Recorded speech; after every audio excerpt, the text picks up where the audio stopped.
ನಮಸ್ಕಾರ ಸ್ನೇಹಿತರೆ ಕೊಡಗು ಜಿಲ್ಲೆ ಮತ್ತು ಕಾವೇರಿ ನದಿ ಜಲಾನಯನ ಪ್ರದೇಶದಲ್ಲಿ ಕಳೆದ 2 ದಿನಗಳಿಂದ ಉತ್ತಮವಾದ ಮಳೆಯಾಗ್ತಾ ಇದೆ.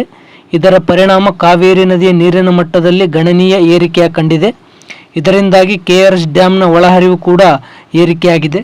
ಕಳೆದ 24 ಗಂಟೆಗಳಲ್ಲಿ 11,000 ಕ್ಯೂಸೆಕ್ಗಿಂತ ಅಧಿಕ ಪ್ರಮಾಣದ ನೀರು ಕೆಆರ್ಎಸ್ ಡ್ಯಾಂಗೆ ಒಳಹರಿವು ಆಗಿದೆ.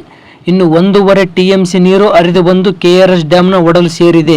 ಹಾಗಾದರೆ ಸ್ನೇಹಿತರೆ, ಇವತ್ತಿನ ಕೆಆರ್ಎಸ್ ಡ್ಯಾಂನ ವಾಟರ್ ಲೆವೆಲ್ ಎಷ್ಟಿದೆ, ಇಂದು ಕೆಆರ್ಎಸ್ ಡ್ಯಾಂನಲ್ಲಿ ಎಷ್ಟು TMC ನೀರಿನ ಸಂಗ್ರಹವಿದೆ, ಹಾಗೂ ಇವತ್ತಿನ ಕೆಆರ್ಎಸ್ ಡ್ಯಾಂನ ಇನ್ಫ್ಲೋ ಅಂದರೆ ಒಳಹರಿವು ಮತ್ತು ಔಟ್ಫ್ಲೋ ಅಂದರೆ ಹೊರಹರಿವಿನ ಬಗ್ಗೆ ಸಂಪೂರ್ಣವಾದ ಮಾಹಿತಿಯನ್ನು ಈ ವಿಡಿಯೋದಲ್ಲಿ ತಿಳಿಯೋಣ. ಅದಕ್ಕಿಂತ ಮುಂಚೆ ಈ ವಿಡಿಯೋಗೆ ಒಂದು ಲೈಕ್ ಮಾಡಿ. ಹಾಗೆ ತುಂಬ ಜನ ನಮ್ಮ ವಿಡಿಯೋಸ್ ನೋಡ್ತಿದ್ರೆ ಆದರೆ ನಮ್ಮ ಚಾನಲ್ ಸಬ್ಸ್ಕ್ರೈಬ್ ಆಗ್ತಾ ಇಲ್ಲ, ದಯವಿಟ್ಟು ಸಬ್ಸ್ಕ್ರೈಬ್ ಆಗಿ. ಹಾಗೆ ಪಕ್ಕದಲ್ಲಿರುವ ಬೆಲ್ ಐಕನ್ ಪ್ರೆಸ್ ಮಾಡಿ ಈ ವಿಡಿಯೋವನ್ನು ಶೇರ್ ಮಾಡಿ. ಸ್ನೇಹಿತರೆ, ಇಂದು 10 ಆಗಸ್ಟ್ 2026, ಇಂದು ಸೋಮವಾರ.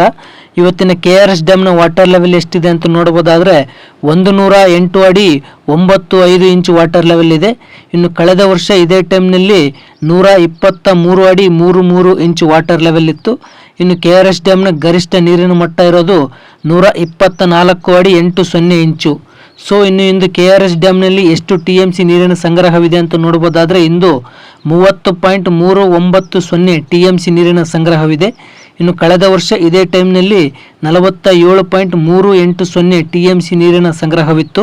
ಇನ್ನು ಕೆಆರ್ಎಸ್ ಡ್ಯಾಂನ ಗರಿಷ್ಠ ನೀರು ಸಂಗ್ರಹ ಸಾಮರ್ಥ್ಯ ಬಂದು 49.458 TMC.